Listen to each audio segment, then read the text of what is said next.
What about now? Do I have sound? Eh? Do I have sound?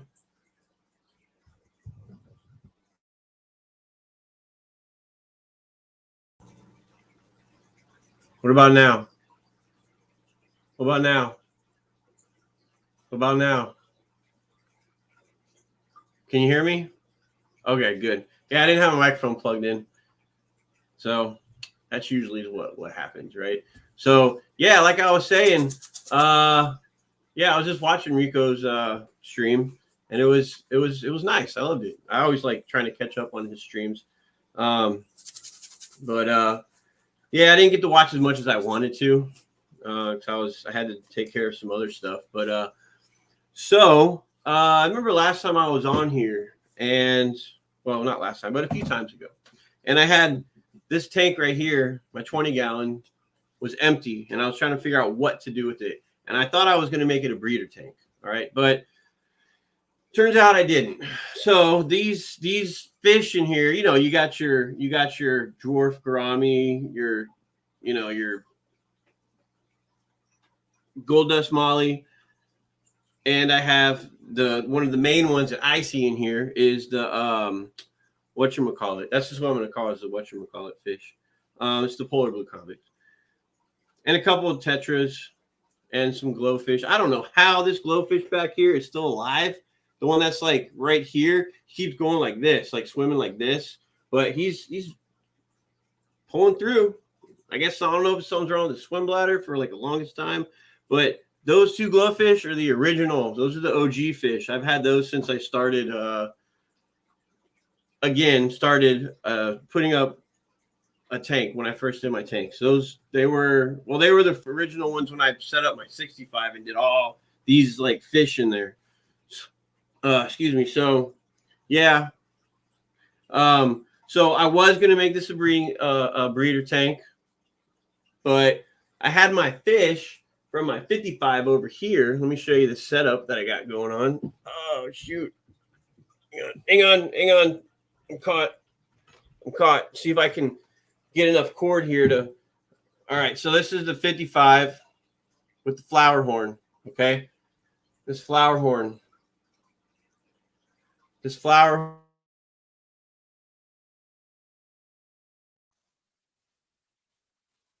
My mic keeps muting on me. Can y'all hear me again? Okay. Hey, Dee Dee. I'm just showing off my flower horn tank right now. So right here is the flower horn 55. I got some little things in it. Oh. What's going on, Mike? Oh, hey, Terry. I'll let you finish, and then you asked a question in Rico's stream, and I was going to comment on it, but I'll wait till you're done.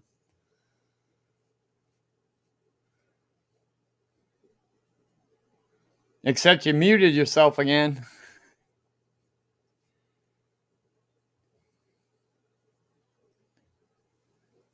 There you go. No, don't hear you.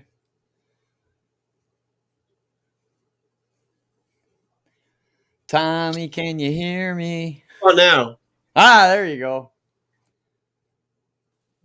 There you go. You got it. Maybe. Nope. Nada. This is too funny.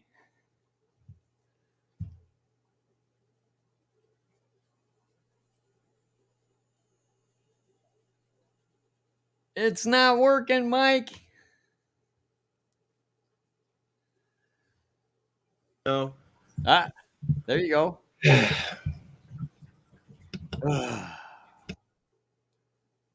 Modern technology, gotta love it. Still muted, huh? No, you're good. You can hear me, right? Still muted? No, you're good. In and out? You're good right now. I don't know, man. Can you not hear me? I don't know what to do with this. Mike, can you hear me?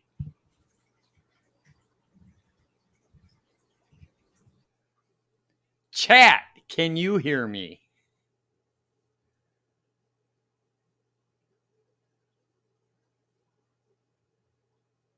Hello, hello, hello. Is there anybody in there? Just not if you can hear me. Is there anyone at home? Relax, relax, relax. What is it? Just a little pinprick. That'll keep you going for the show. Come on, it's time to go. Hello. Hello, hello, hello. What about now? Is there anybody in there? I can Yeah. hear you, Mike. You can hear me now? Yes. Okay. Wow. Don't touch nothing at all. Stay away from the controls. Okay. I switched the settings, so hopefully You're all good. Hopefully Sounds it's all great good now. now. Okay. No, you were asking about, is a 65-gallon a good choice to breed angelfish in?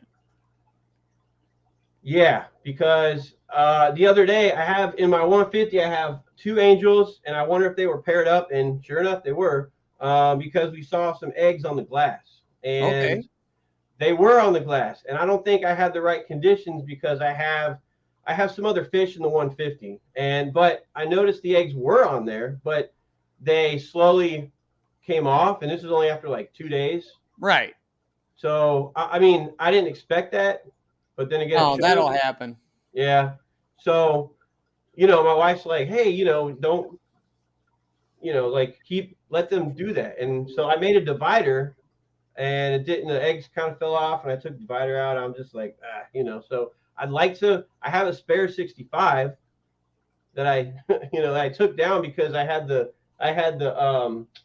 flower horn in that, and I moved it to the long 55. Okay. So, Here's the thing. My comments on that question is, number one, it's not a hard and fast yes or no question.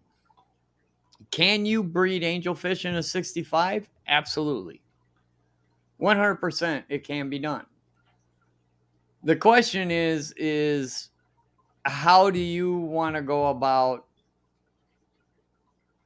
breeding your angelfish? Are you going to be a person that's pulling the eggs and putting them into a smaller container and feeding them that way? Because in your question, you brought up a really good point that people forget about. When you have baby fry in a really large tank, that makes it that much harder for them to find food. right. My recommendation, every angelfish breeder I've ever met, we all kind of do the exact same thing. We keep a single pair in a 20 high. We remove the eggs. We put them in like anything from a 1 gallon jar to a 2.5 gallon tank. We hatch them out in that small container. We feed them brine shrimp for a couple weeks, and then we move them to something bigger. Okay. That's generally the standard go-to.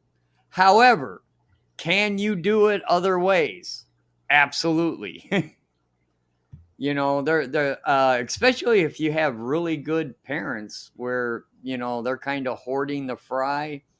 The parents will take the fry to food. The fry kind of follow the parents around, and the parents will take them to where the food is. It's just, most of us have tank raised angelfish that have never, that they never had that experience. They didn't follow their parents around. So finding angelfish parents that raise their fry on their own is a rare thing. Yeah, I heard it takes. I mean, maybe this is with a lot of fish. Like, it takes a few times for the parents to get to actually If do it right. Yeah, it takes that learning curve, and some of them just don't. They just don't get it. Yeah. At all. Angelfish are not particularly good parents. Yeah, the only thing I bred, well, I'm gonna say I did it, but it's convicts, and that just happens. you know. Yeah, if you want to breed convicts, you got to add water. Yeah, basically. That's the only prerequisite. They got to be wet. So, and yeah, I think one time, uh, there was once where I have some two geophagus, like the red hump ones, and they had babies.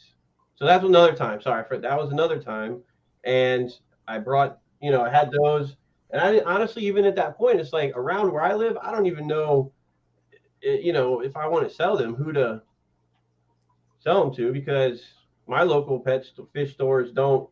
They're like, oh, we'll take if you. What do they call it when you give them to them? They surrender them over to them. Oh, screw that. Yeah, I know, and it's like aggravating because I'd like to find out how to sell them. If I bred them. But I'm not even anywhere. See, like, here's the thing, okay? You need to okay, you raised up your geophagus red humps. By the way, those things were worth money. yeah, imagine so. Yeah, red hump geophagus aren't cheap, even as babies. That's not a super common geophagus. Yeah. But anyways, you need to approach that store a little bit differently and say, no, you don't understand. I'm a breeder. I am trying to sell to you just like that list of fish you have for sale that you go to. Just picture me on that list. Mm-hmm. I'm not giving you my fish simply to give them to you so you can. Yeah, that's just not going to happen. Right. And you don't have any fish clubs in your local area? I've looked up, and there was.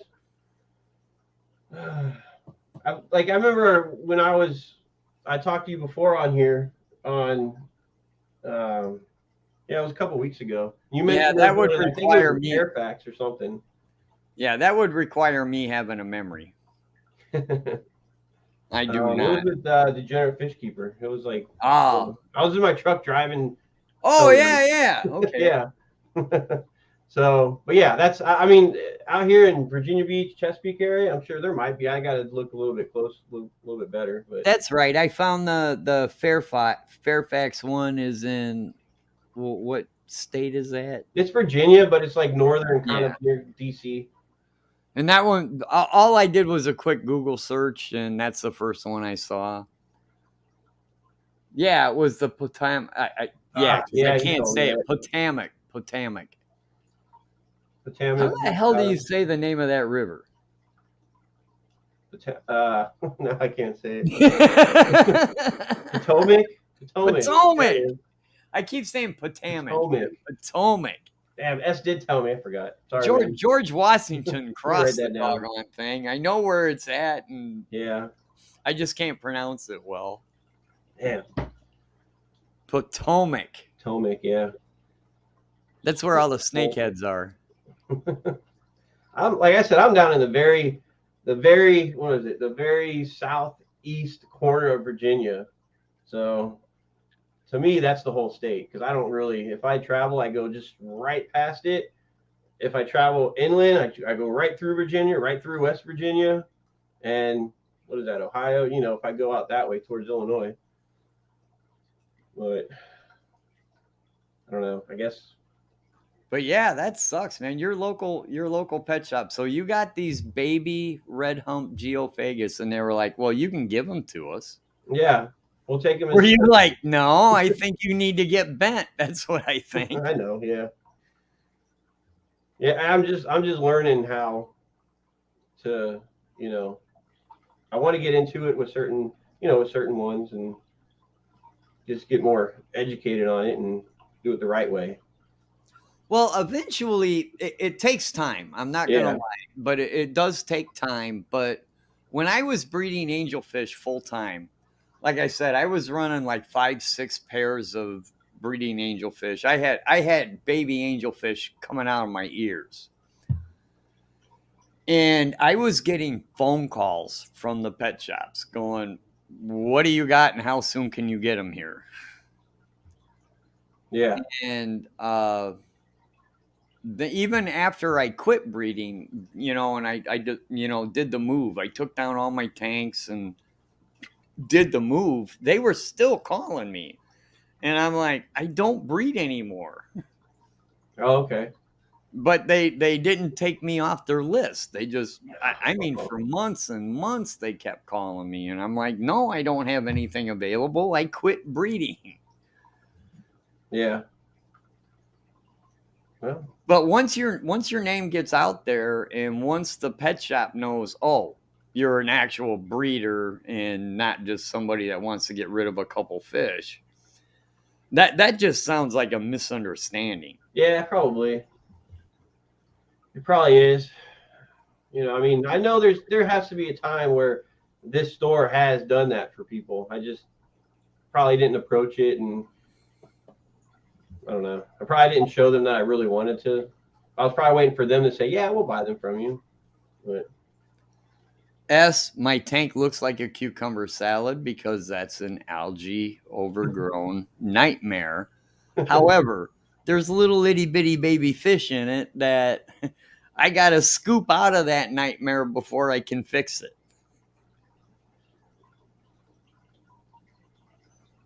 And the little itty bitty baby fish like that nightmare.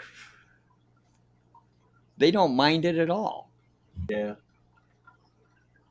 What kind are those?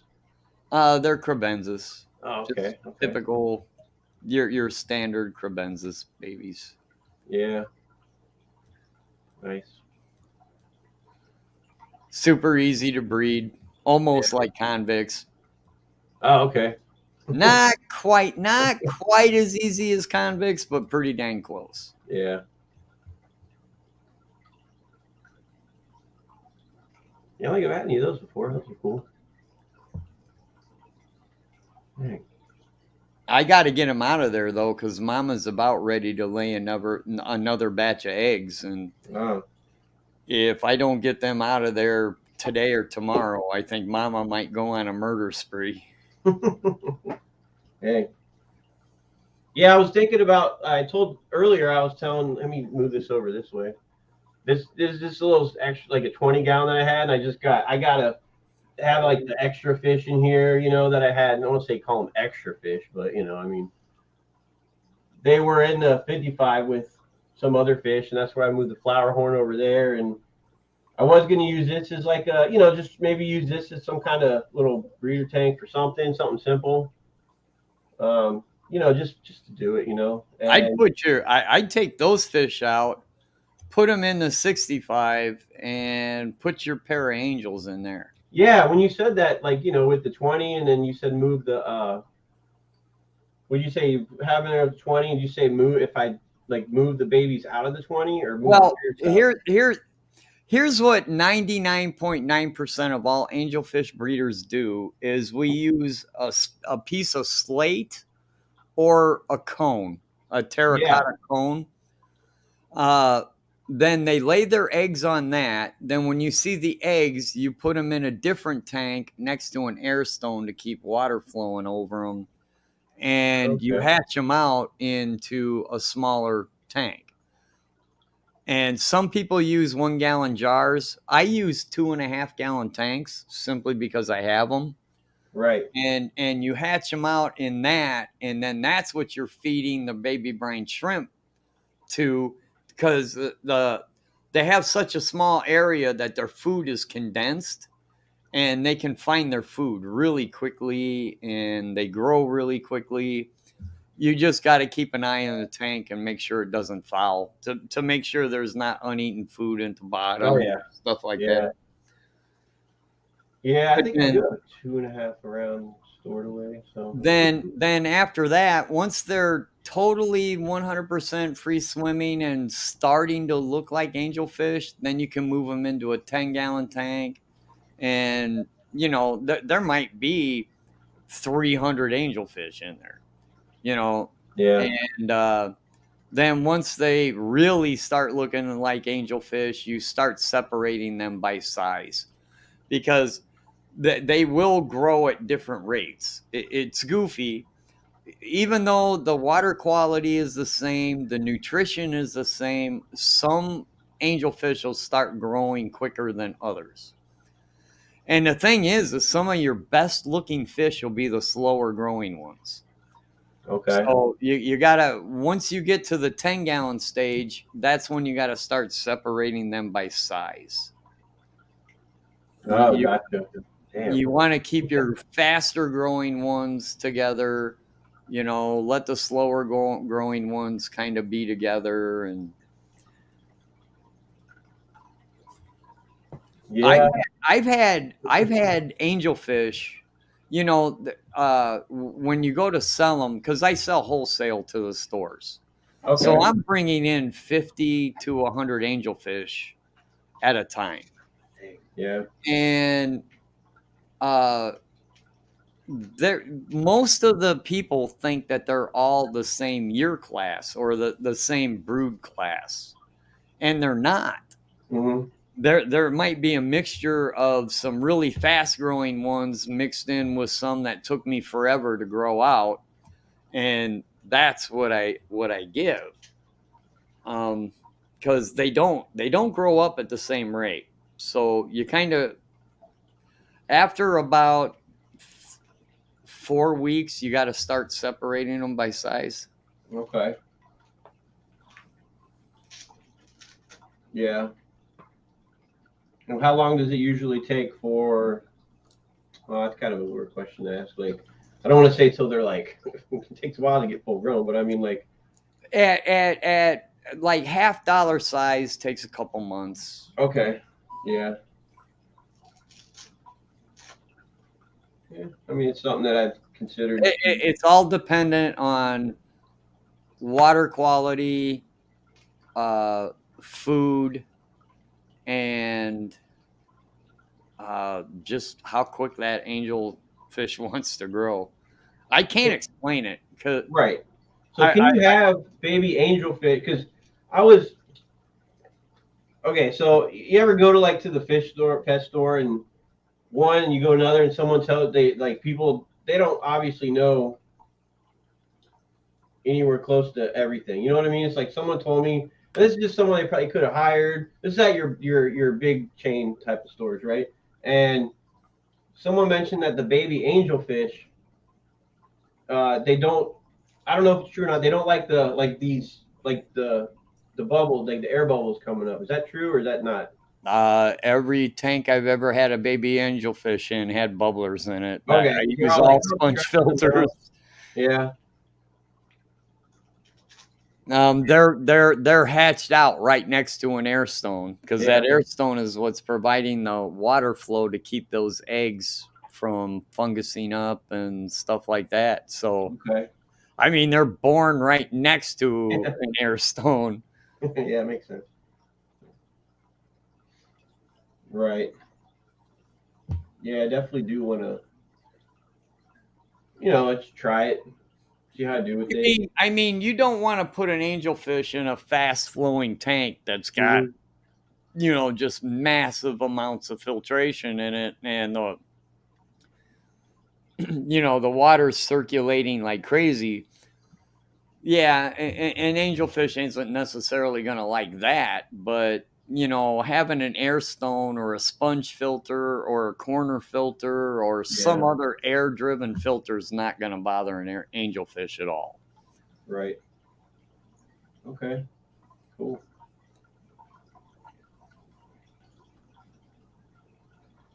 Yeah, it was just kind of a random question I threw out there during the stream. It wasn't even in like on topic or nothing.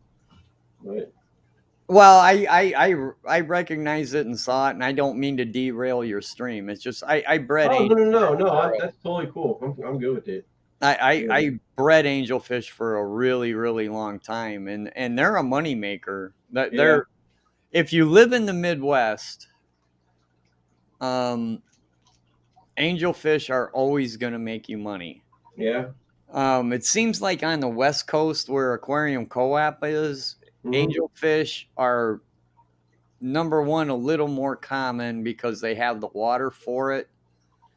and they're not as popular in the pet shops simply because they are more prevalent because they have that softer water. Where in the Midwest, we have liquid rock, so angelfish breeders are far and few in between. So, Mm. Yeah, I mean, all I know is there's a lot of angelfish out here. I mean, like if you want to buy some, they have plenty of see, them. now, and here's the thing when it comes to breeding any fish. If your market is already saturated and your pet shop has got a crap ton of them already, don't bother. Right. It just Because then you have a better that's chance how of I feel about it. You got to know your local market and what your market saturation is. Mm-hmm. You Yeah. know, around here, that's the reason I quit breeding African cichlids is because everybody in my area breeds African cichlids because we have perfect African cichlid water. Ah, okay. So why am I going to compete with 300 other people going buy Yeah. my fish? Yeah. Yeah, that's true. I'd rather breed something different that the pet shop's going to want and that the pet shop's going to sell. Hmm. I feel I make more money that way than if I just jump on the bandwagon with a bunch of other people. Right. But if you are going to jump on the bandwagon with a bunch of other people, just do something different. Right. If this person's breeding yellow labs, which are super common and not going to make you any money, pick something that's rare, but you need to pick something that colors up quickly. Yeah. Okay. That's why my angelfish, I felt like I made the best money on because an angelfish at a 50-cent size in the body has already got its color. You can tell what its fins are going to be, and it's going to make you money. Whereas you can breed all kinds of different peacocks, but you need the male to color up and to show before you can ask any kind of real money for it. And Yeah. that just takes too long. You ain't got time to grow a fish out to where it's showing its breeding colors, for crying out loud. Nobody's got time for that. Nobody's got the tank space for that. Yeah. Unless you're in Florida and you got ponds, Oh, this is my quarter-acre pond I'm breeding these things in. Well, yeah, then maybe you got the tank space to do it, but nobody else does. Yeah. Yeah. I mean, you mentioned like once the angelfish start growing, and like some might grow quicker than others, and separate those into another tank. Oh yeah, when I was Like, full blown breeding angelfish, yeah. I'd have 55-gallon grow outs that might have 3 or 4 different broods in them, but they'd all look the same size. Right. Because it'd be a combination of the slow growers from the first brood and the fastest growers from the fourth brood. But they'd all be about the same size. Right. Okay. Damn. Yeah, because they don't. I don't know. I'm trying to think of a fish that it seems like that they don't have much of around here, but it's kind of hard. They have like it seems like they have. I mean, I'm sure there's ones I'm not thinking of, but that's a hard one. I guarantee you, a red hump geophagus is not a fish you normally see at a pet shop. At least in my area. Right. I honestly think that I don't know who you talked to, but did you talk to the owner? I'd talk to the owner of the store and say, hey, this is what I got. These are the babies. This is what I can give you. Maybe bring in a bag with like 4 or 5 samples in it. Mm-hmm. Show them. Yeah. Yeah, I could always try that next time if I do. Might work. Yeah, if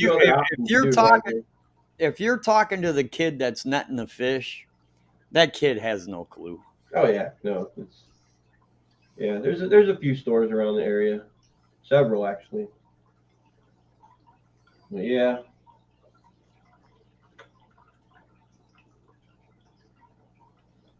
I mean, I haven't even got it. Like, I have a couple saltwater too, but I haven't even thought about even the whole idea of doing that, like breeding any fish in saltwater. I I want don't to know if take you have. I have one saltwater tank. It's got a moray eel in it. Okay. And I do want to put some corals in there and just let the corals go, and then I'll propagate them as need be. Yeah, I got. Oh man, let me see if I can. Because I had turn this light on, clear the this light. And yes, S, 3 categories: small, medium, large. That's the way it works. That's all the pet shop wants to know. Huh. And their large isn't even particularly large.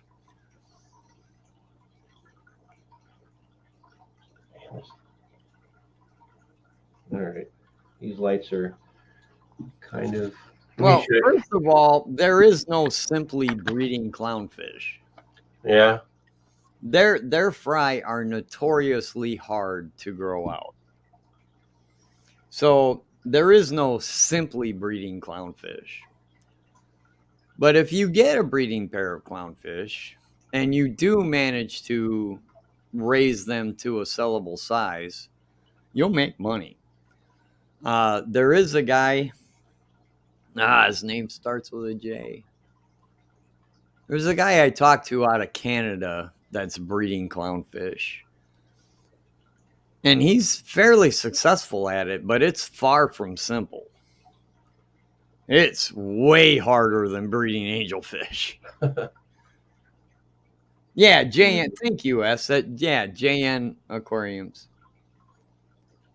Good dude too, man. He's freaking hilarious. We've had conversations outside of just talking fish, and that guy cracks me up like you wouldn't believe. Jay Aquariums. He's a funny dude, man. But yeah, he breeds clownfish, saltwater. Oh, okay. The only thing I know about clownfish is like they say, and this is what they say: it's if you have clownfish, it's better to what and have two in a tank. Well, what happens is, I mean, you can have a harem. Yeah, I mean, you can buy more than just two. You can have odd numbers. You can have several. What happens is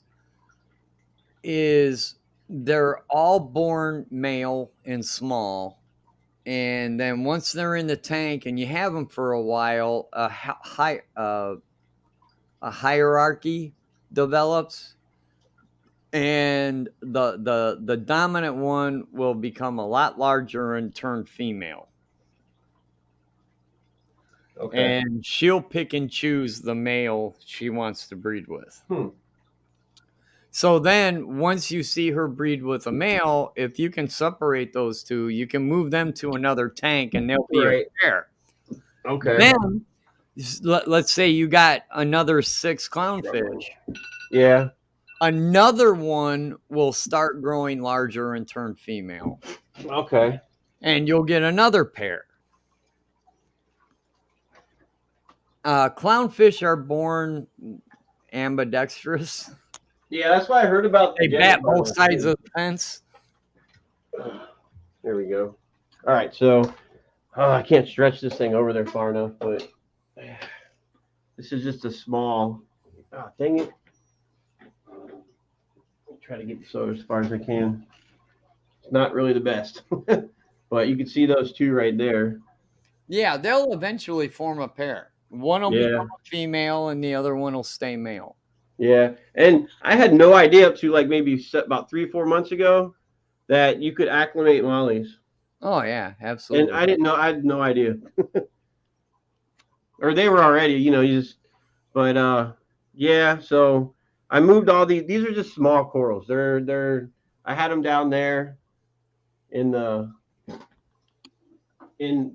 because I have a 90 that's saltwater, and I have like some tangs and stuff in there. And so I moved. I had these little corals in there with them. These are all, I put them in this 30-gallon with those lights up here, and I just wanted to get them out of that bigger tank for now. And I don't know. I only know the name of one. That one over there, Duncan coral.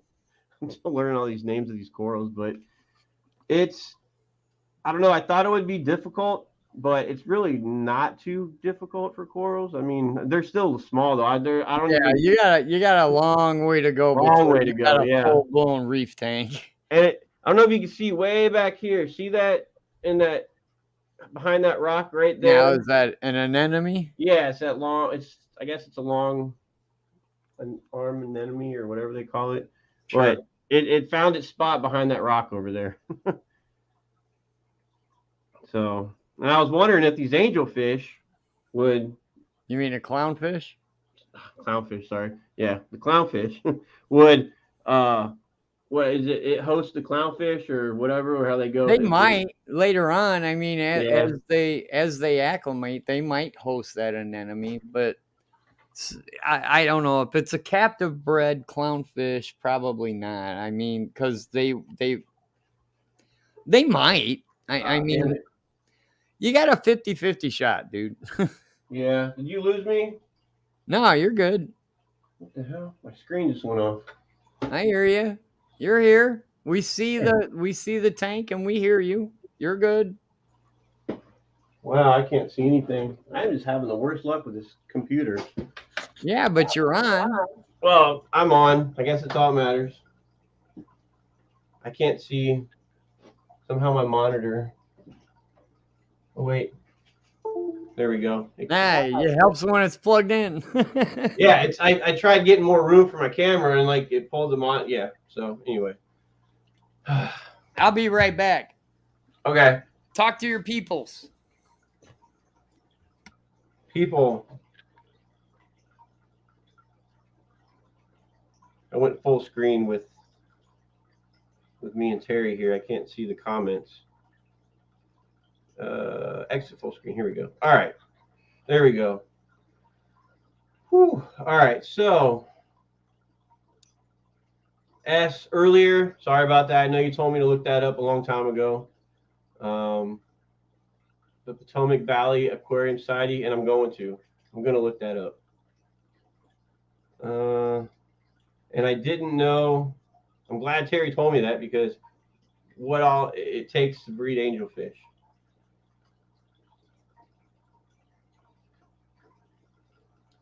Yes, that simply was poorly placed, but probably one of the easier saltwater fish.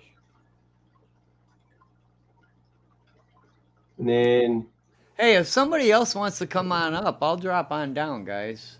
I don't mean to hog up Mike's entire stream. nah, it's all good. Yeah, I just figured I'd come because I was supposed to do. Normally, I would do a stream later on, but I think I have some things I have to do later on today, so I figured I'd jump right in there. Plus, I know other people are on too a little bit later. So, but I actually got some lumber I needed to buy to do a couple more projects down here, except I haven't got them out of the truck yet. okay.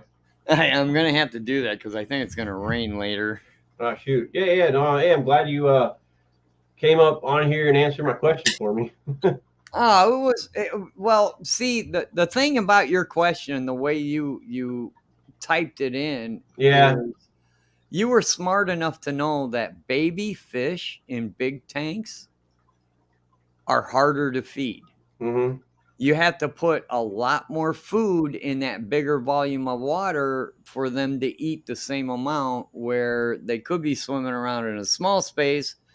You put in a smaller amount of food, but it's contained so closely that they eat like crazy and they'll grow faster, even though they're in a smaller area. Right. You just have to watch your water quality.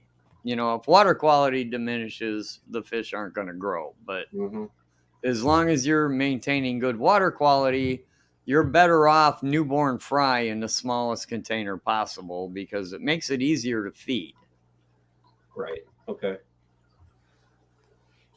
Yeah. Yeah, I'll decide if I have all the. I mean, I definitely got all the tanks to be able to do that, and all the equipment. So I might try it just for something, and see if I can sell them over at one of those stores. Who knows? I think you will. I think that was a miscommunication. Probably. It probably was. You know, if you go in there and go, "Hey, I got these fish," they'll be like, "Well, yeah, we'll take them for free." Yeah, it's like, And no, then you don't understand. yeah, and then I go in there and see them those same fish on sale or on for sale for like what? However much they sell like those baby geophagus for. You know. Oh, a red hump geophagus, full grown. That's a, I don't know, $39-$40 fish, Yeah. Yep. maybe even more. Could be. Yeah. But yeah, give it a shot probably.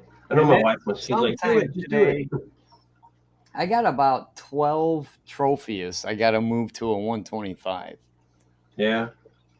Except I can't find any of my normal size nets. So I got to go to the pet shop today yet. Yeah. I did some running around. Now I got to go to the pet shop and I got to buy like 4 or 5 nets.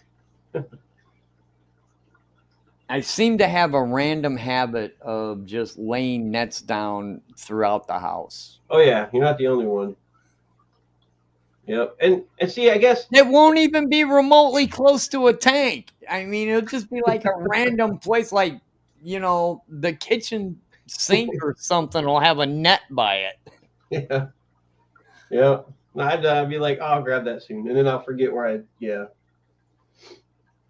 I'll have it in my hand, and the wife will call me upstairs, and it'll be on the back of the love seat. It's like, See, a lot of damn it. people, a lot of you guys have like basements, and I'm jealous because I would love to be able to have a basement to have like an actual dedicated fish room, but me being on the coast, you know.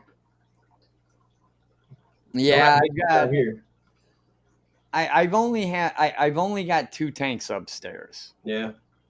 So, and one's a tiny itty bitty tank. So, I don't know if that actually counts. But yeah, everything's down here, Yeah. and that's per my wife's request. When we first started living together, I had tanks scattered throughout the house. Yeah, I got I made the mistake of putting a 20 long in the bedroom right by her head where she sleeps. yeah. That was probably a bad idea. Well, I mean, what kind of filtration did you have? Like, that made a lot of noise, or what? That particular one had a hang on the back, and I may have let the water evaporate a little bit. Yeah. Yeah, she wasn't too happy about that. Shoot, I would go right to sleep because the extra little. Yeah, because if it's too quiet, I'm up. I'm awake. So that wouldn't bother me at all. Shoot, if I should do that. See if that would annoy her. But yeah, it's like for me, it's like just the main floor is the bottom floor, and I have a 150 down there, and in another room I have a 90. And I'm surprised that she was even good with that, putting a tank in our main room where people will come in, and I was like, don't worry, I'm gonna make sure they're clear. Like when you look at them, they're clean and like worth. So figured out the best way to do that and keep the fish healthy. And I'm like, oh, do I want to use my garage? And I'm like, no, I don't want to take up the garage. And plus, it's not insulated really. So, and we get winters, even though we're not the most northern area, but it still can get cold. Oh, sure. Yeah. Sorry, I was texting work. Works is texting me. Yeah. One of these days, I'm going to be able to retire. Yeah, I mean, I retired, but I'm working a second career now. Oh, that even sucks even worse. I mean, like if I really want it, but I'd be like, stretching it, you know. So I want to. How old are you? 43. Oh fuck! You're semi-retired at 43. You're doing a fuck of a lot better than I am. Well, I mean, I don't know. I don't know how I did it, and it was very stressful. There were so many times where I wanted, because it was military, and I wanted to get out. Oh, you did the military thing. Yeah, and when I went straight in after high school, and I was pretty much like talked into it, basically. You know? Oh, I did. I was too. I went into the Army right after high school. Right. And my dad kept saying, "You can retire after 20 years." Oh, I heard the same thing. Yeah. But I spent 4 years in, and I was like, yeah, I don't want any part of this. Yeah, I think the reason for me was because they stationed me in Pearl Harbor out in Hawaii I did my first 2 tours were out there. Oh, So dang. I had no problem. You know how many people are going, oh, you poor baby. They Right, put exactly. you in Pearl Harbor. Yep. I mean, that's why when I was there, I was never like, oh, this sucks, like, because they would say that. And I was actually fortunate that I got to, and then after that, I went to New Mexico for about 2 years. Where at? White Sands? White Sands, yeah. I was at White Sands. Oh, you were? Yes. Yeah, I was there this was back in it was like 04 to 06. Oh, I was there way before you were. Yeah. Well, long before you were. But there was it was 35. Because I was Navy, and there was 35 of us on the Army base. So Army yeah. base, You know what? It freaked me out when I first got to White Sands. I was like, why are there Navy dudes in the middle of the desert? Yeah, and I was actually out, and I lived in Las Cruces for when I was there. Okay, yeah. Yeah, I dated several girls from Las Cruces. I had a marriage and divorce within 4 months when I was there. It sounds I think about I broke right. the record. This was in New Mexico, and luckily that state you didn't have to wait to get divorced. So, yeah. So I think I had too much fun out there in Las Cruces. I got a question. When you were down there, mm-hmm. Did they still cruise El Paseo Boulevard? Did they still cruise what? El Paseo Boulevard. There was a road in Las Cruces mm-hmm. when I was there where every person that was remotely close to young would just drive back and forth. Man, well, I'm trying to remember the road name. I know there was Roadrunner Parkway, which was kind of. I want to say it was El Paseo Boulevard. It was reasonably close to. It was like the older part of town, not the newer part of town. Yeah, I think I know. It was closer to the college. Yeah, the college. Okay. Where all the college kids would hang out. Yeah, I know the area you're talking about. Yeah, their Thursday nights was their beginning of their weekend out there. That was like a Friday. What I'm used to as a Friday, that was their Thursday. And yeah, I think I was back then I was, I don't know, in my 20s. So I was just, yeah, I guess I had too much fun. I was an MP at White Sands, uh-huh. And my job was just to block roads. When they do a test, yep, I'd block roads. When they do that's all I did. That was it. And I was part of what they call the dedicated response force for the reactor. Okay. So if they had an issue with the reactor, before they knew what was going on, I was one of the dumb fucks they'd send in and let us know what's going on. Yeah. Oh, it's like, the main part of the base, like the headquarters area right there. Like when you come up, our building was about 10 miles out down the road. The Navy guys, and whenever I got there, there was an animal out there that I never knew existed. Oh, the African deer they got out there? The oryx. Yeah, oryx. I got a license. I got a license to shoot one. Oh, you did? To hunt one? Yeah. And I couldn't do it. Ah, man.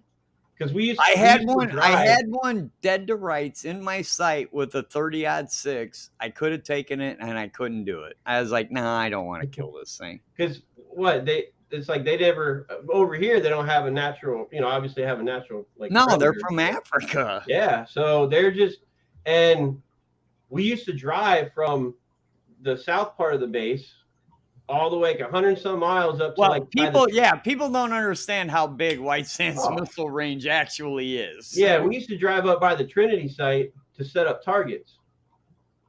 And that's an all-day thing. Driving the government truck out there. Sure. Yeah, setting up those A piece targets. of crap Dodge. Huh? A piece of crap Dodge. Yeah, it was like one of the state trucks, like the flatbed, like the what do they call them?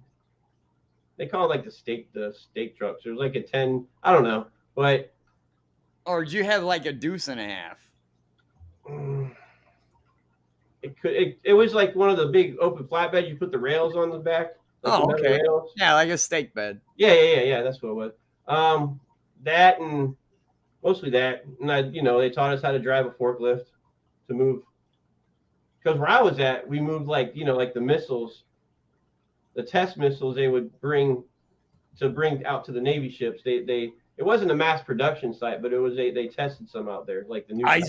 I swear to God, you couldn't believe my confusion when I first got there, and I'm on post, and I'm like, why do I see Navy guys in the middle of the desert? Yeah. And they're like, do you see them in their dungarees or something?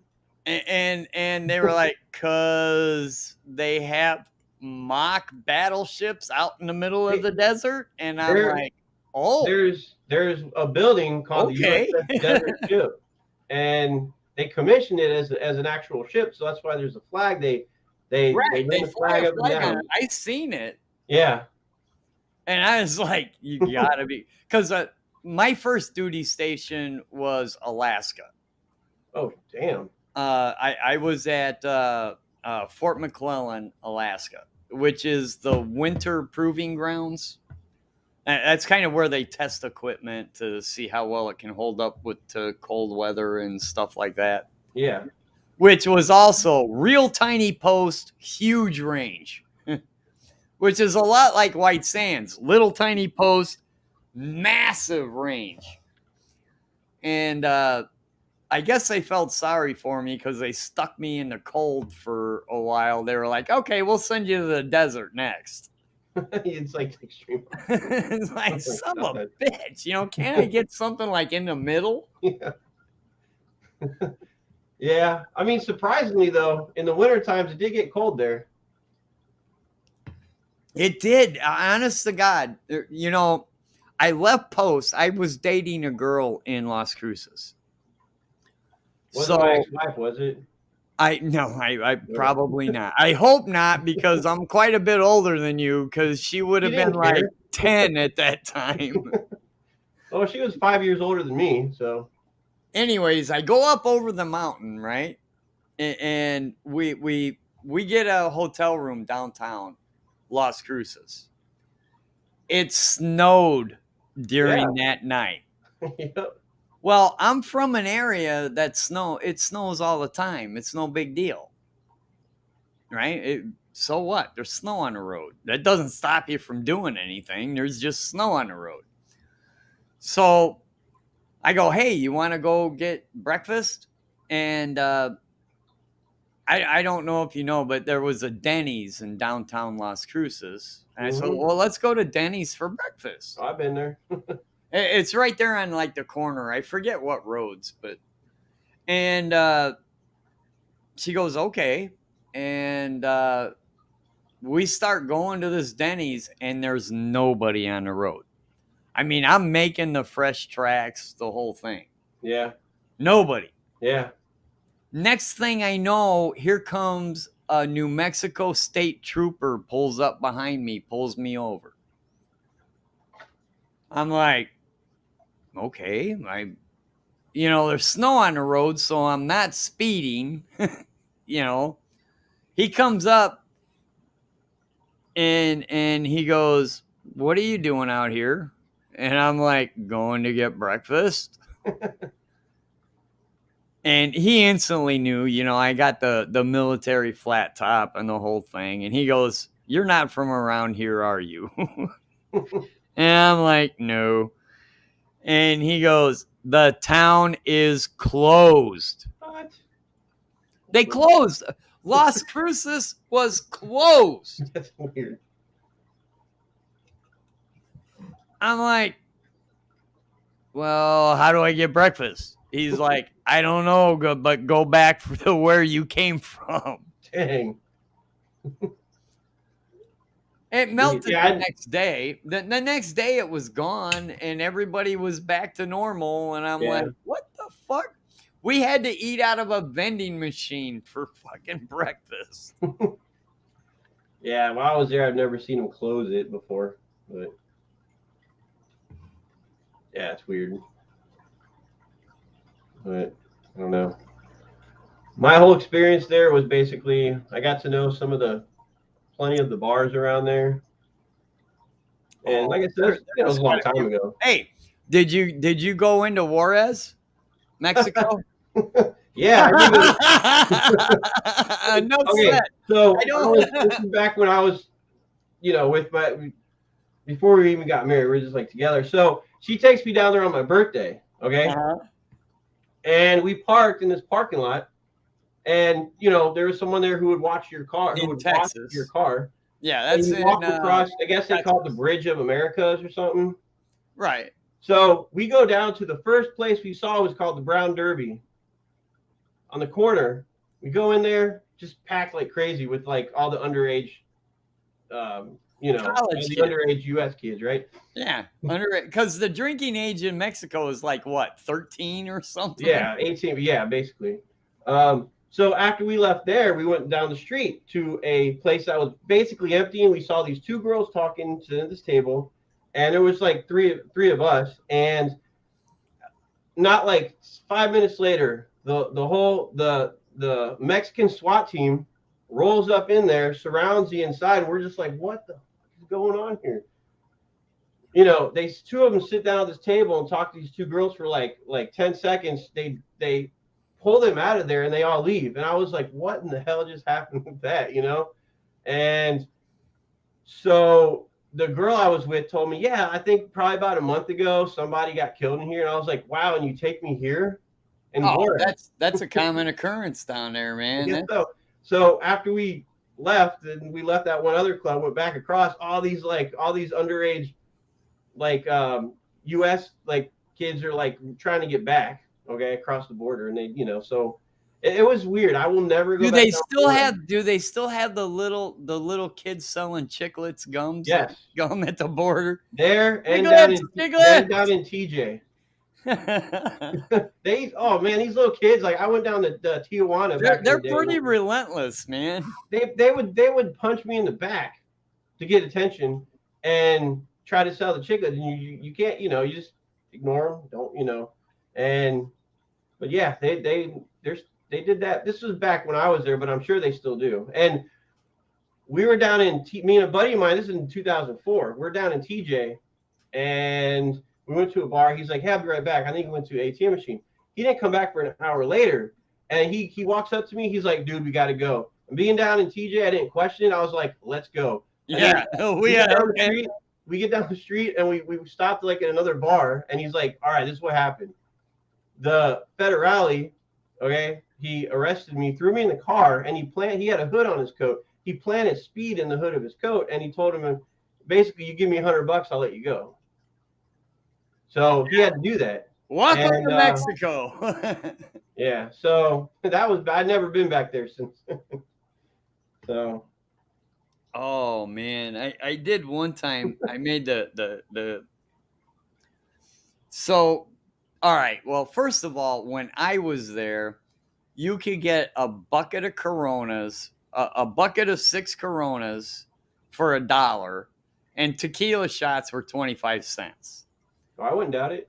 So if you had $5, you could wind up pretty screwed up. Yeah. Okay. You'd be definitely above the weather for $5. Yeah. So you could walk over into Mexico for free, but you had to pay the guy to get back out. When you were walking over, there was this little booth, and you'd have to give the guy like a quarter or something to get back out of the country. Okay. You know, so you could go back over the bridge, and then you'd wind up on the United States side, and they'd be like, "What country are you from?" And you'd say United States, and off you go. Yeah. Well, I didn't feel, I don't know. Me and my buddy were both freaking drunk off our ass because we had more than $5. We Yeah. might have had $10 at that time. So we're feeling really good. Yeah. So you got all these little kids selling chiclets. There's like 25 kids selling chiclets. And I reached into my pocket. I took all my change and just threw it up in the air and let it scatter. And we ran across. We blew that toll bridge right across. We didn't stop running until we hit the American side. Yeah. Was that the last time you were down there? Yeah, pretty much. Yeah, I kind of got that out of my system down to Juarez, and I've been further down into Mexico where it's, you know, I learned Where a it's a lot lot of border nicer. things were dangerous. Sure. Juarez is like Chicago. It's different. Yeah. Yep. But I did have a lot of fun when we go down there. Man, I met so many, because all the college kids that were 18 would go there. Oh, really? And I was 19 myself. So, you know, yeehaw. Even though I could drink on post. Oh, that was okay. So when I came in, they changed that probably about a year before I came in, or maybe not quite a year, where they bumped it back up to 21. Really? Yeah. Oh, so that was bullshit. That was 96. So when I got to my first duty station in Pearl Harbor, they were like, yeah, like it could have been more than a year before that. I don't know, but they're like, yeah, we used to be able to just drink. If you stay on base, you could drink at 18. So I'm sorry, but if you're old enough to take a loaded weapon and go to a foreign country and kill people, you should be allowed to drink. Yeah. That's why when a lot of times when they go out overseas, then they would let them go, I guess, drink overseas. But I don't know. That's pretty screwed up. Anyways, we were allowed, when I was in, it was nationwide, 21's the drinking age. But if you were in the military, you show me your military ID. Man, I was 19, 20 years old going through drive-through liquor stores. They'd go, can I see your ID? I'd show them my military ID. Evidently, they didn't know where the birth date was on it. Once they saw the military ID, they just gave me what I wanted, and off I went. Yeah. Yeah, that changed. Yep.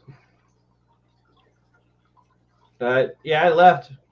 And on post, they don't even ask. Like if you go to the NCO club, they never even asked. I mean, you're in uniform or whatever. They don't freaking care. Yeah. Yeah, lots changed. They don't do. If you saw like on one of the bases today, it's done a 180.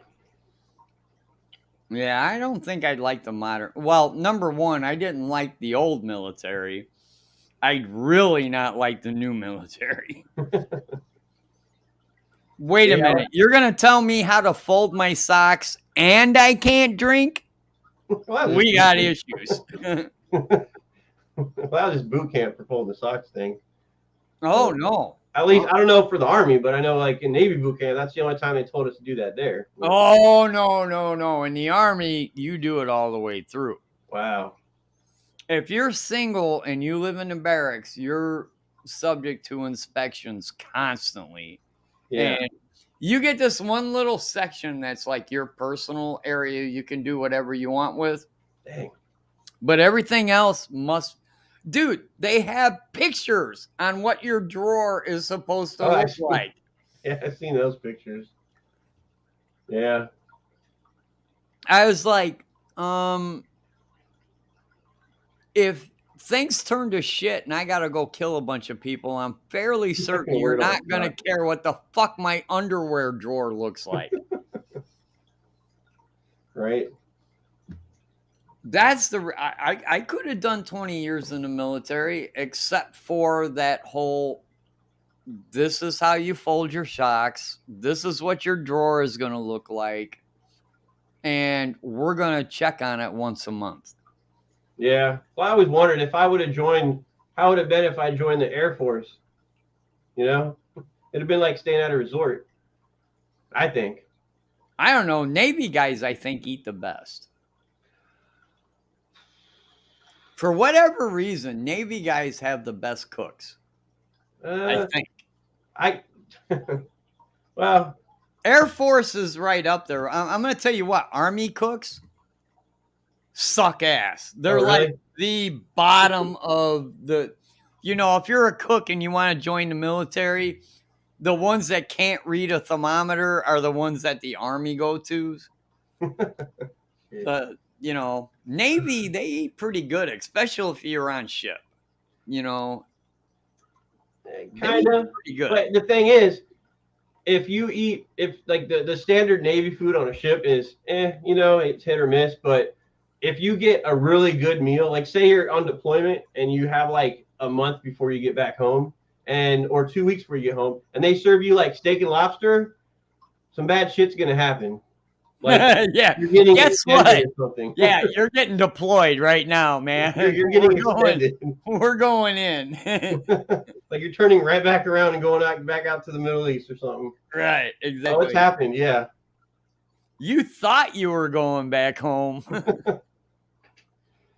Yep, I've seen it several times. God, could you imagine being the captain of the ship? You got a whole crap ton of people on there, and you're like, oh, crap, I got to tell these guys they're not going home.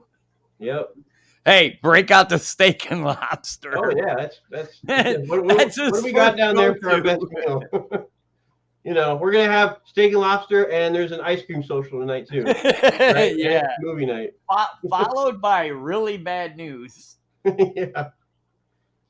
Yep, I've seen it. I've heard it. But, I'll be right back. That's funny shit, man. Yeah. All right. Dave, what's up? Sandy, hello. Muppet's still here.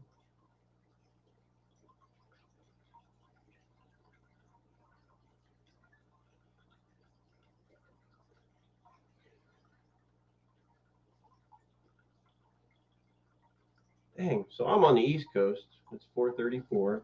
All right.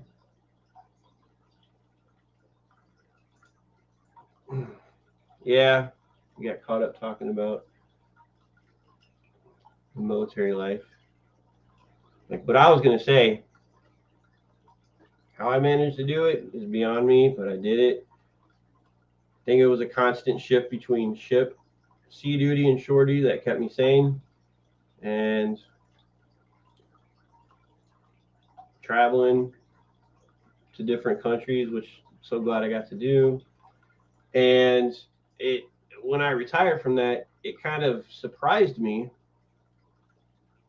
like how much time I have, and that even still today, when I go to sleep, I think about how thankful I am that I get to be home every day. Yeah, even to this day, I still think of that, and it's pretty sweet. And the time I have for this hobby. So yeah. What was I going to do? I was going to show for people that were kind of new. Oh, shit. What's up, Stephen P203 Aquatics? Hey, I caught your show the other day. Yeah, Terry's on here. Hey, I don't remember the name of the number of the expressway, but if you left the main gate at White Sands, you'd come to an expressway, and if you went left, you'd go over the mountain into Las Cruces, and if you turned right, you'd go to like Alamogordo. Yep. And that's I think that's the Highway 70, I-70. Okay, whatever it is. Okay, Yeah. we'll say it's Highway 70. Yeah. Occasionally, we would have to block that off, Mm-hmm. which to explain to everybody in chat, that's a major interstate. Yeah.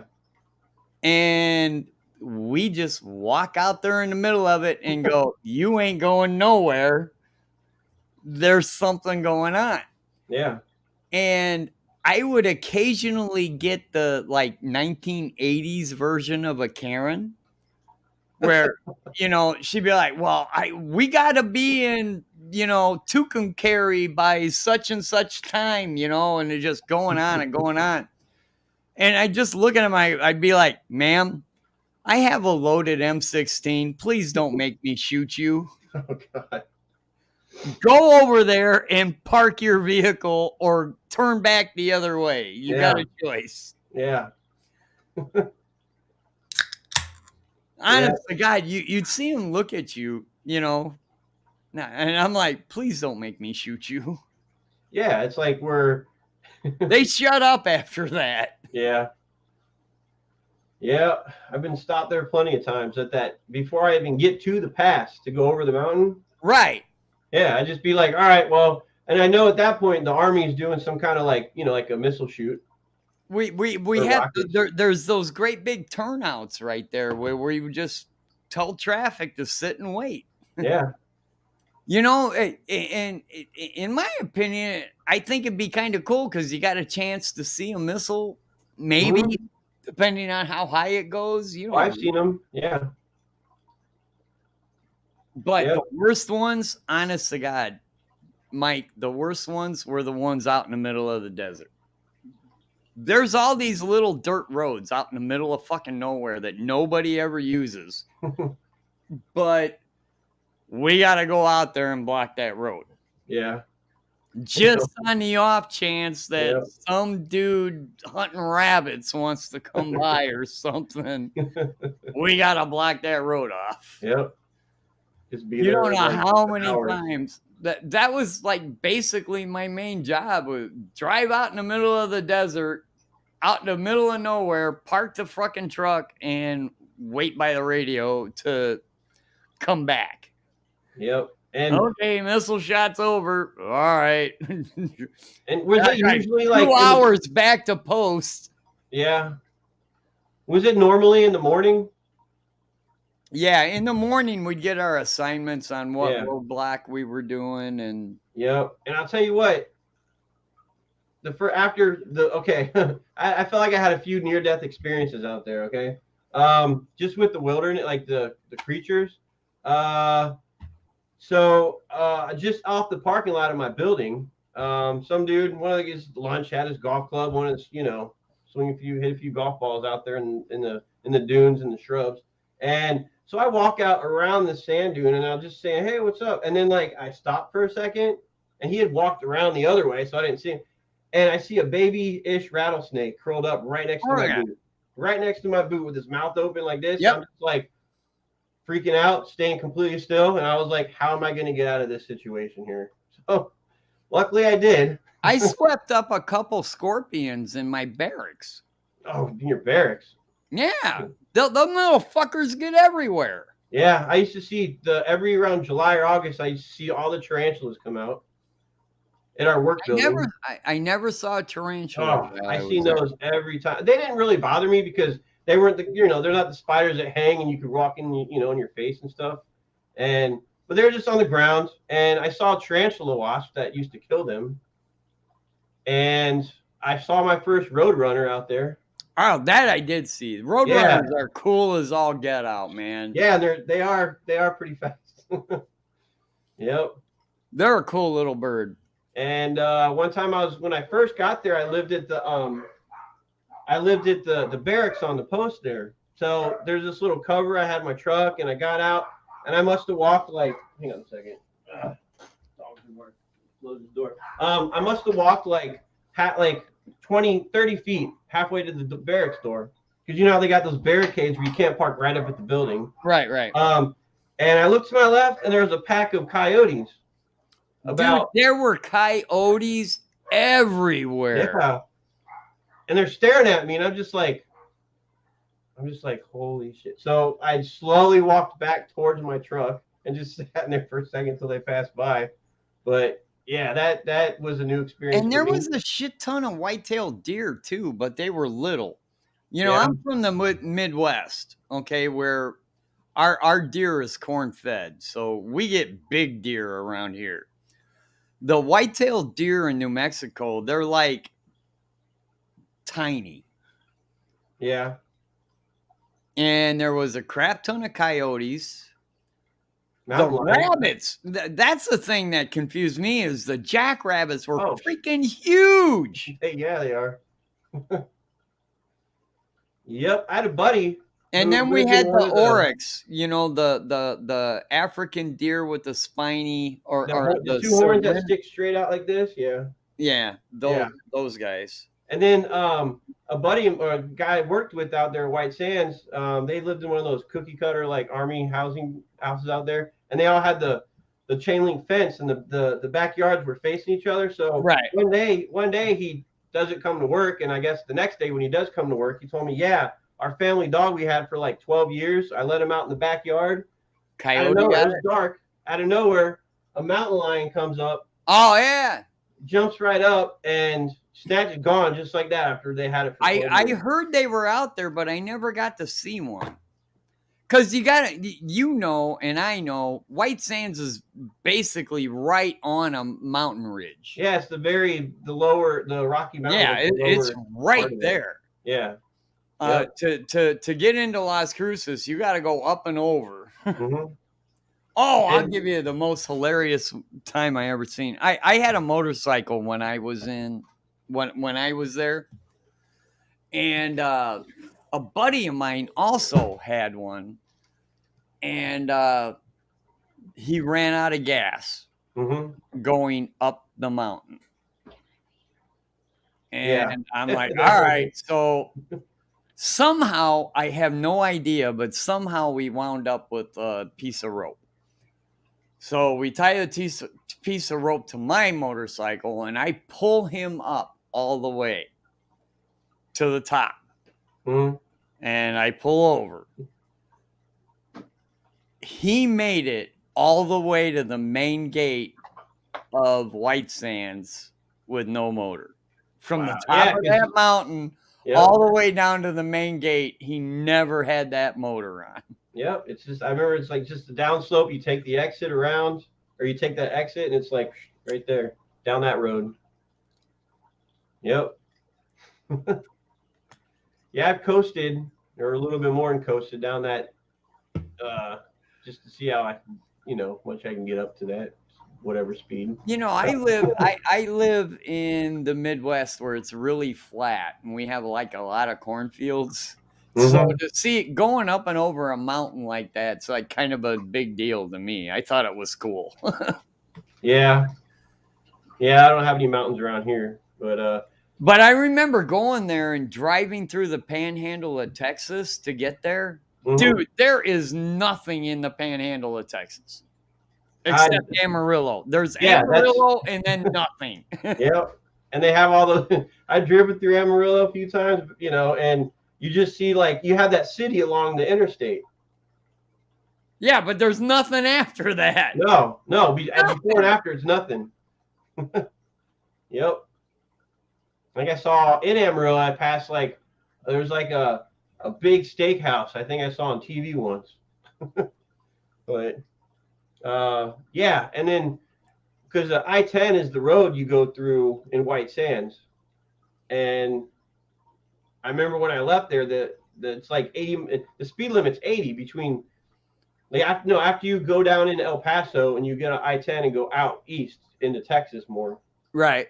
Yeah, and it was like 80 miles an hour speed limit. That's the highest I've ever seen for a speed limit. Well, I did leaving, or at least when I was there, if you went out the back gate of White Sands, you could make it to Texas. What was the other army base out there? In Texas. In that It in El wasn't Paso? Fort Hood.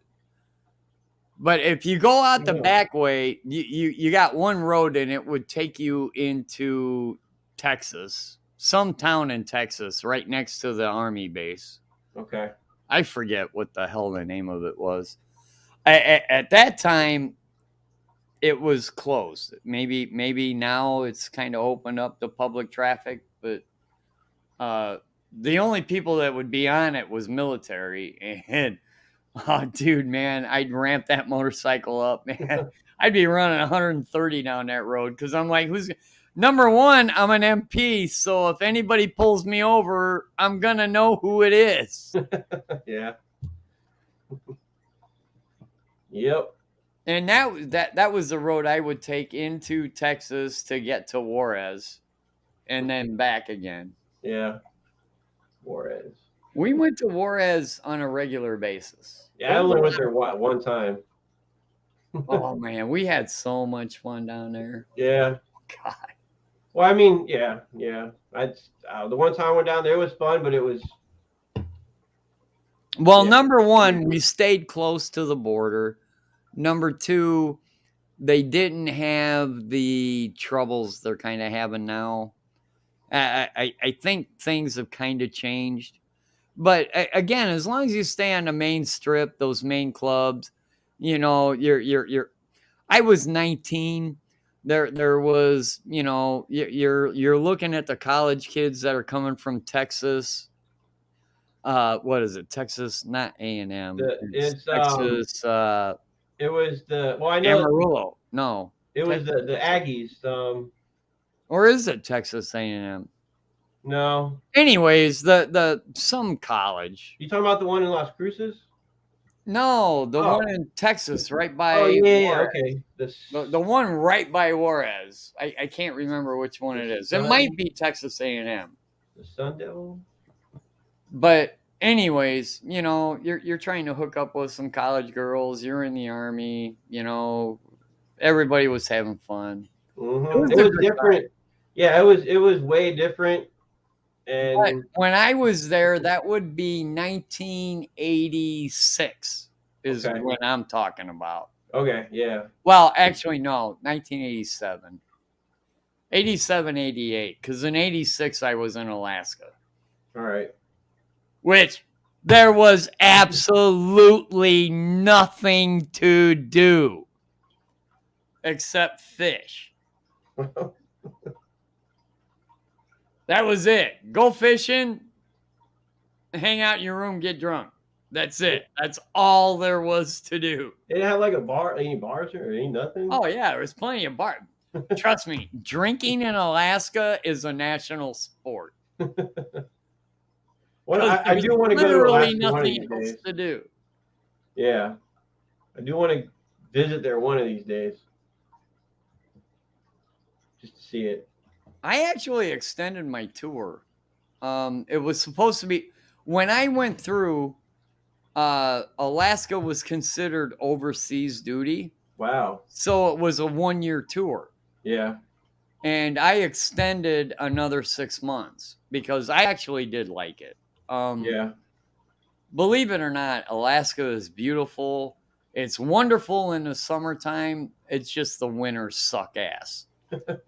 The winters really do suck, but the summers are fantastic. There's a ton of great people. Everybody's laid back. It's just a nice place to be. Yeah. I So- think the most north I've been to, not even anywhere close to that, but I think I was or one shore duty. I was stationed up in North Chicago, up in Great Lakes area, and The Great Lakes Naval Station, yeah, that's where all the that's boot camp is. about 25 miles from my house. Oh, really? Yeah, that's where I live. Okay, yeah. So the furthest I've ever been, I used to go to, Milwaukee several times. Oh, sure. Yeah, we went to a Brewers game a few times. Could have came out and watched a real baseball team like the Cubs.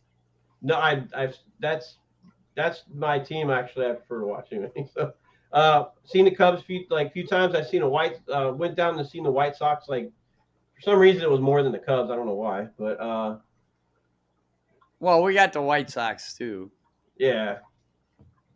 and I remember I was stationed out there supposed to be for 3 years, but then I come home one day. My wife hated it out there. You know, like the weather, right? come home one day. I was like, hey, I extended for a year. She was so pissed at me, not for even talking to her about it. But I was like, it'll be all right, you know. And so we were going because her team she likes the Angels, okay, and they were playing the White Sox down at their stadium this one time, and she's like, "How's the weather?" I'm like, She's like, "Is it cold?" I'm like, "Nah."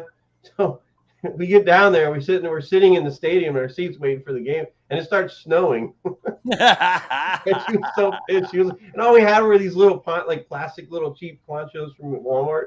Welcome to being right next to Lake Michigan. Oh yeah. Oh, I got plenty of that lake effect or whatever. And you have no idea. There are times because my house is literally, if you drew a straight line, my house is probably 5 miles from Lake Michigan. okay. So if any lake effect comes south, I'm screwed. You can go 10 miles south and there won't be a lick of snow and I'll be in 3 feet. Yeah. Yeah, it's That Lake Michigan is a son of a gun. But yeah. the weird thing is a lot of times in the winter we'll be warmer right next to the lake Mm-hmm. than they are just a couple miles away. Yeah. But in the summertime we're colder. They'll always say in the summertime cooler near the lake, and in the winter they say warmer near the lake. Because that lake holds it holds heat and it holds cold.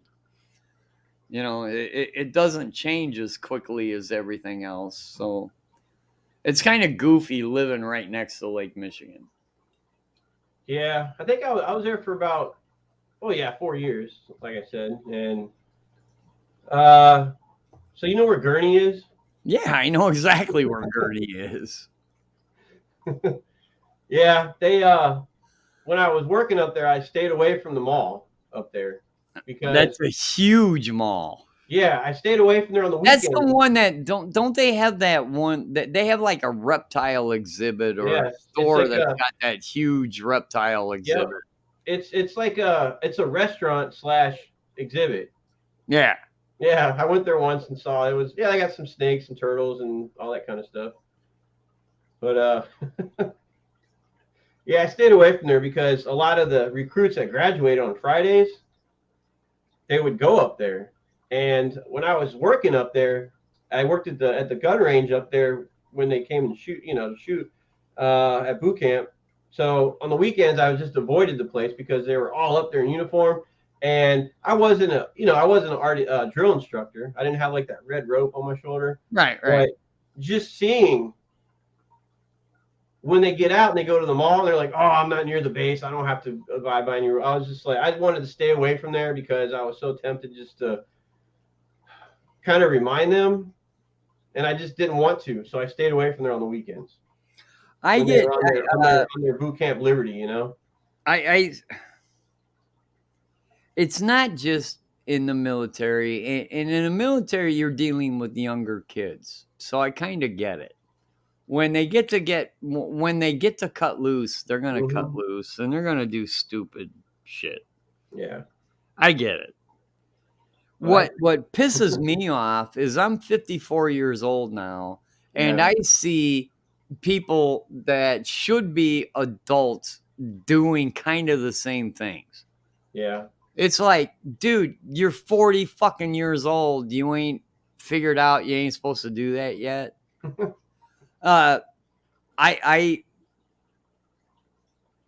changed, I went away from my MOS in the military. The reason I joined the military, I picked an MOS that I thought I wanted to do later on in life, and I figured out I didn't want to do it. So I had to change. I became a construction worker. I became a construction electrician. I'm pretty proud of being an electrician. Yeah, definitely. But you get other electricians that they're 40-year-old kids. It's like, how in the fuck did you make it through the world this far and you're still a 40-year-old kid? You're writing stupid shit in the what do you call them? Blue houses, the porta-johns. Oh, You're writing stupid shit in the dirt on the company trucks. It's like, how did you make it? How did you make it this far? Yeah. I don't understand. Yeah. Yeah.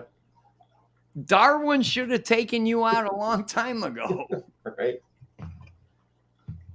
Well, some of the stupid people make it through.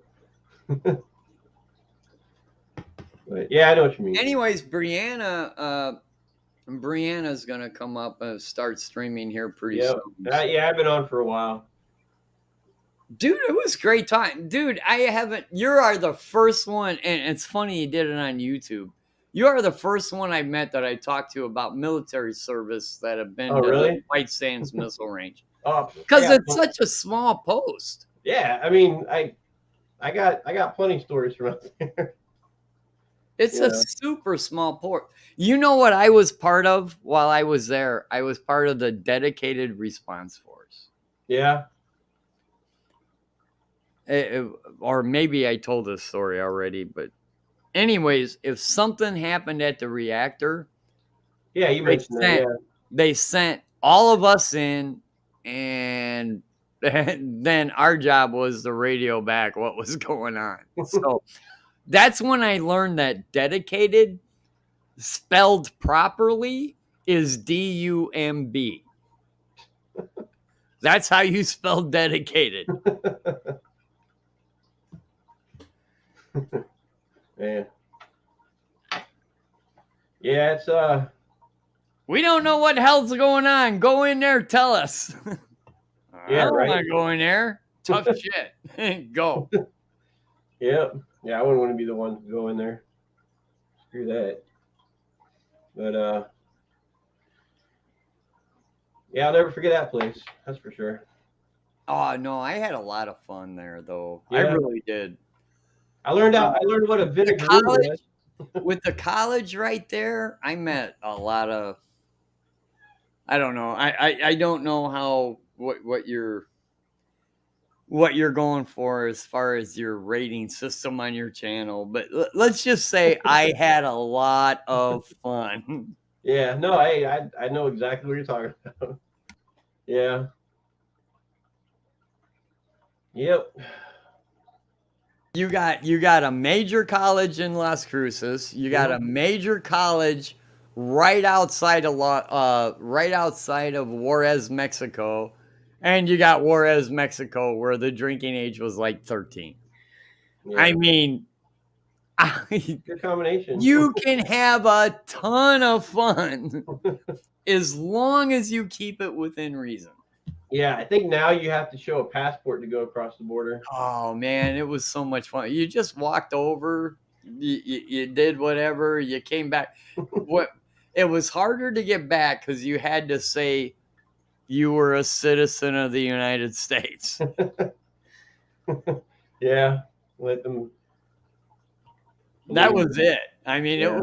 It was a free for all, man. I mean, I guess you got to have a passport to go to Canada nowadays or something. It figures if I lived in Canada, I wouldn't let us in either. Never been there yet, but. Oh no, I drove through. When I left Alaska, there was a buddy of mine that was ETSing at the same time. Mm-hmm. And you remember back in the day, they give you travel money, right? Yeah, like per diem and all that. Yeah. Right.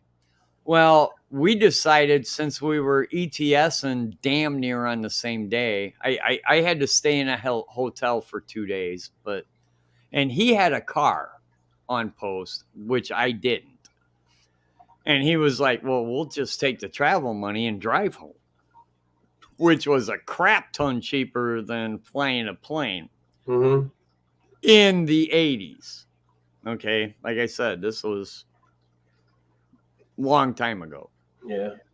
Which now taking a flight would be cheaper than driving a car. But, anyways, so we drove from the center of Alaska, 100 miles by Fairbanks, all the way to Chicago. Whew. Number one, this is one of my biggest regrets in my life. We did it in 2.5 days. Wow. The only time that car stopped was to get gas, pee, and eat. That was it. Yeah. That's the only time that car stopped. Man. And to make it from where we were to Chicago in 2.5 days was an accomplishment. We Mhm. were doing the Smoking and the Bandit, eastbound and down. We're running. Yeah. But some of the prettiest country I have ever seen in my entire life was while we were flying down a gravel road in Canada. Okay. I got to admit, I would like to make that trip again, only take more time. You know, do like a couple 100 miles a day and then stay in a hotel and look at what's around you. Yeah. Because Yeah. like the Northwest Territories and British Columbia of Canada is just spectacular. It's beautiful country. Yeah. It's like Montana on steroids. Man. It's just beautiful. It's Yeah, gorgeous. I know I would enjoy that. And then once you get into Alaska, you're in Alaska, for crying out loud. It's the only place I've ever been in my entire life where you can get on a mountain and not see a man-made structure anywhere. Man. Yeah. It's crazy. Yeah. Beautiful Yeah. country. Yeah, it sounds like it. Yeah. All right, I'm gonna get out of here, let you end your stream, and we'll go watch Bree. And nice talking to you. And damn, that's cool as fuck. You've been to White Sands. Yeah. It's yeah. I never thought I would be there, but they came up for orders. I was like, they're like, you want it? I was like, yeah. Well, actually, Well, first of all, you were in the Navy. Did you realize that White Sands meant, yeah, you're going to the desert? yeah. And people ask me too, like specifically, I was at a bar and this one person's like, when they found I was in the Navy, they're like, There What are you ain't a doing? drop of water in 50 miles. yeah, they're like, what are you doing out here? And I told them I was like looking for water. So he was like, all right, that's a good point. So, Dude, my first day there, I'm going through I needed to get a haircut because I came off of leave. I took a 30-day leave when I left Alaska to come Yeah. there. So my hair was a little long. So my first day I get there, I was like, all right, I got a haircut. And I see these two Navy dudes walking out of the barbershop and I'm doing a double take. I'm like, what the fuck are these guys doing here? we got a lot of that all the time. There ain't enough water to put a ship in and anywhere. Yeah. Yeah. Yeah, it was weird. I'm used to being on the coast. Even now I'm on the, so I'm used to seeing water. So, Yeah, there And ain't I'm originally from Illinois. Where at? I was born in Springfield. Oh, okay. Down Yeah. a little down south. Yeah. The Republican part of the state. Yeah. That was a joke. I mean, and that's where it divides from if you a Cubs fan or a Cardinals fan. Oh yeah. So I got family there still who are like Cardinals, and some are Cubs, and I'm just kind of Oh, but I mostly grew up. Fun days on Sundays where the family gets fighting. Yeah. So, but I mostly grew up down in Florida. Wow. Yeah. So I was like 3 when we moved away from Illinois, but I was raised in Florida. Whereabouts? Ah, crap! Damn it! Whereabouts in Florida? In Sarasota County. Oh, okay. Like just south of Tampa. That's away from. All right. I've been hooked on this thing on YouTube. There's the Haulover Inlet Mm-hmm. near Miami, Right. and being a Navy guy, you know how boats work, right? And how tides work and all that stuff. So sometimes you can have an outgoing tide with a wind that's rushing in, and it makes the waves bigger than what they would be normally. Mm-hmm. And if you can get through the inlet, as you're heading out, all the waves kind of settle down and you go. So if you got a smaller boat, you just got this one little section of really huge waves you got to deal with. And there's a guy that keeps the camera all the time, and man, you should see these insane freaking people trying to push these waves. That's down in Miami. Yeah. Oh, It's called Haulover is right. the inlet. Okay. Yeah, I've been the furthest south, and this is sad too. The furthest south in Florida I've been was Fort Lauderdale. And I grew up in Florida till I was 18, and then I left and went to boot camp, then to Hawaii. So that was pretty rough. Oh, damn, you poor guy. I know. And then White Sands, and then North I heard, Virginia. When number one, I had a couple friends as outside contractors went to God, I wanted to say Alaska, to Hawaii. Mm-hmm. And I heard a rumor, I never went, but I heard a rumor that the Hawaiians actually don't like the military there as much as you think. Yeah, there's like, you get certain, well, it doesn't matter what area, but some of like the native. Yeah, the actual people that live there. Yeah, like I don't know how many times I've been called a haole, and that means foreigner. I thought it meant like white boy, but it means foreigner.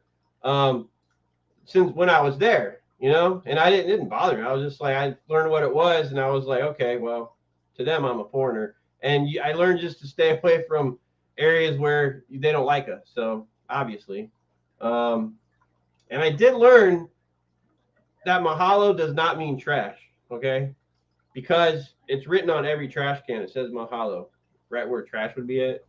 So that was kind of a joke out there, So if someone says mahalo, it doesn't mean trash. But yeah, it's yeah, I just heard you kind of had to watch your P's and Q's a little bit if you were just out and about. If you were on base, you were good, but well, I mean, you could be out in town all you want, and it's plenty of stuff to do. I mean, I don't know how many times I drove around Oahu in like an hour and like 20 minutes, where the roads were and all that. Saw the North Shore and went to a few other islands and saw like, I'll tell you what, holy crap. Like when my ship went to Maui and we anchored right there, and you could look to the bottom of the water and it was crystal clear. And that was amazing. You could, I could see like, all the coral and everything. And I actually I saw some yellow tangs. Yeah, just swimming around. Yeah, and like they're hard right now to even, if you ever, if you have saltwater, and to even buy one. Like you can't buy them out here. Like Hawaii stopped, or from what I was told. Yeah, they don't import them anymore. Hawaii stopped all imports, as far as I know. Yeah, I guess, but as far as, man, and there's no snakes in Hawaii. Yeah. Except at the zoo. Yeah, they have these little. I got a funny feeling you don't like snakes. I don't mind. No, well, I mean, I don't mind snakes. I hate spiders. Dude, you're not gonna meet another man that'll turn into a girl in 2.3 seconds by seeing a spider than me. It's weird. The spider doesn't bother me, but it could be the smallest spider on the planet. But if it catches me by surprise, I will instantly turn into a 13-year-old girl. Instantly. Yeah, my wife's got me on a couple of those stories too. So I do not like spiders. And then I learned that they can fly. Not with wings, but the little tiny ones, they can shoot their web up and it takes them off. Fuck yeah. Yeah. Fuck them spiders, man.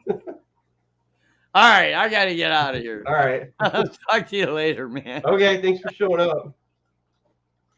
All right, everybody. I am going to log off, and I got stuff to do. Plus,